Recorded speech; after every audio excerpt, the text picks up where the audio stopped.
Hey, howdy fellas, Frankie Dave back again on YouTube. Just hope that everybody out there had a very wonderful Christmas. And I hope Mrs. Claus and St. Nick filled your Christmas tree up from the bottom of the trunk of the tree up the top of the star, full of styrene plastic for you great fellas out there. I got a lot of kits for my birthday, for Christmas this year, fellas, so I'm pretty happy, and I'll be showing those inbox reviews of what I got for Christmas. I'm like a kid, like to show off what I got, and the rest of us had the same problem, so that's what it's all about, fellas. Okay, this is another update on my Avro Shackleton MR3 Maritime Patrol Bomber. So far, folks, this thing is ready for the final painting. I finally applied 5 coats of primer on it. Before the primer was applied to the model itself, I went ahead and sanded down all those hideous rivets. I got this thing down as smooth as a baby's butt. And the rivets still there at very, very low relief just to show through the finished paint. The top side of it, the aircraft is going to be a white sheet line on it. The wheel wells, Bombay doors, flap wells will be painted all white. And from the sheet line of the white upper planing, is going to be a dark sea gray. And I'd like to thank again Jake Cutler, Steve, across the pond, gave me the straight dope on the color of the Shackleton Bomber. I've been doing a lot of research on it, and so conclusively this thing will be painted dark sea gray with a white top. No camo at all. These things are actually two-tone solid colors, even one solid color. And I found out, as noted, that these things were different versions of the Shackleton. You had I think the first prototype of the Shackleton, the undercarriage was like that of the Lincoln and the Lancaster, and it had a tail wheel. It had a MAD dome on the nose of the aircraft between the opening of the Bombay door forward to the bomb aimer's window.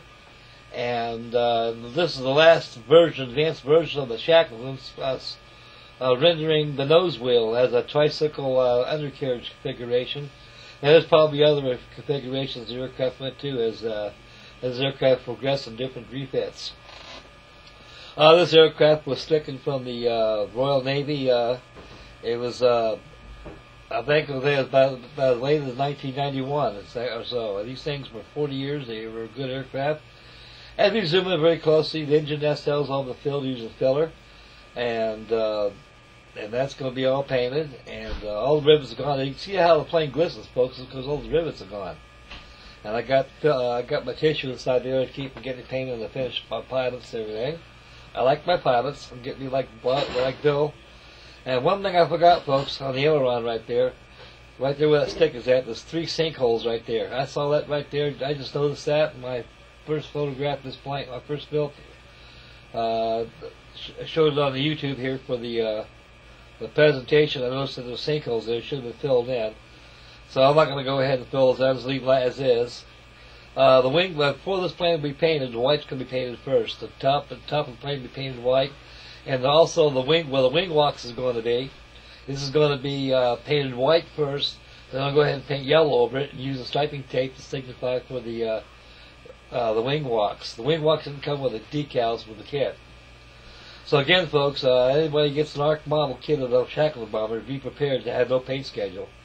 This kit is a good kit, but the treatment of the plane stink. The airplane is completely all assembled with the exception of the tires and the props, and that'll be painted last. As we walk around Lazy Susan right there, you can see the Shackleton in all her might. Now you know why she gets her name dubbed as the flying spark plug.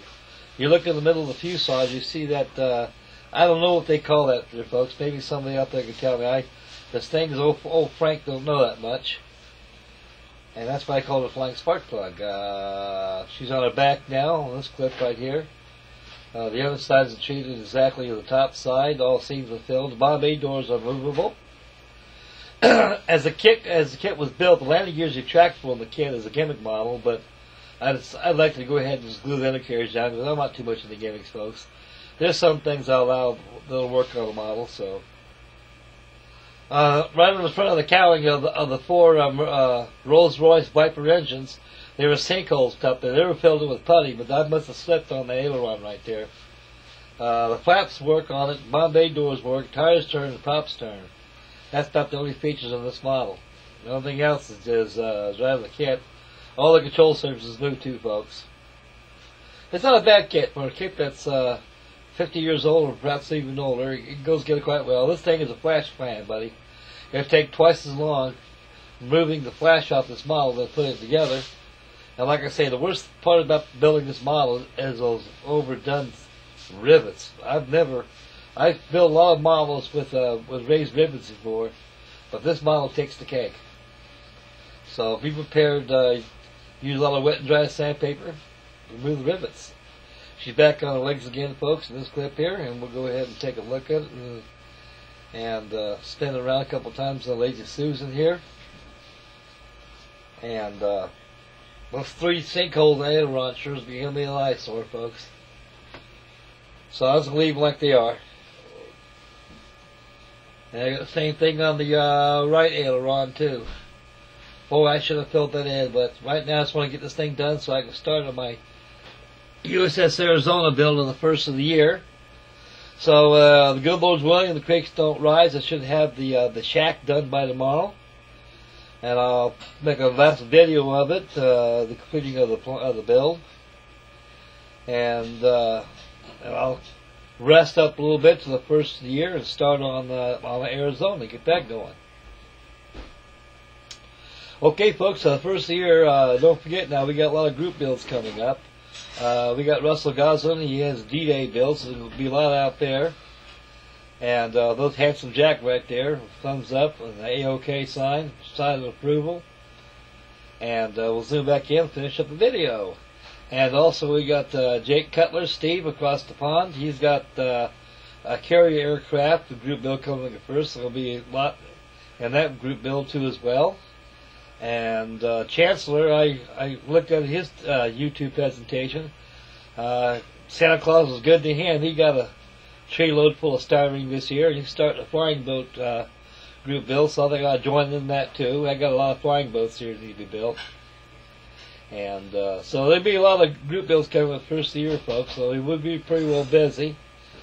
And right now, I think a New Year's resolution for me is I got to start learning how to edit my pictures on my software here and start getting a little better and presenting my builds than what I normally done. So anyway, it's that's gonna be a line of improvement for me this year. Okay, back to the Shackleton, of course. As you can see, the rivets are pretty well sanded off on this thing. It looks a lot better.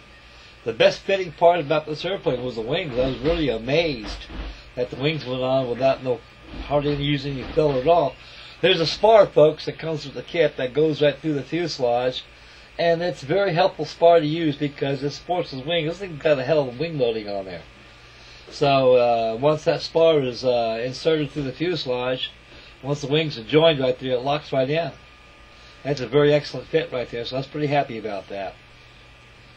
So no gaps are exposed, folks.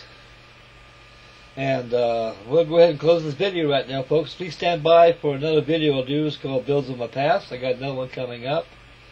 Christmas is over with now, so we got New Year's coming up. So let's hope we have a good year, folks, coming up. I'd like to thank everybody for tuning in. May God bless. Happy modeling. And see you later, fellas. And I'll catch you in the next video. And you guys all take care, boys. We'll catch you later. Bye, boys.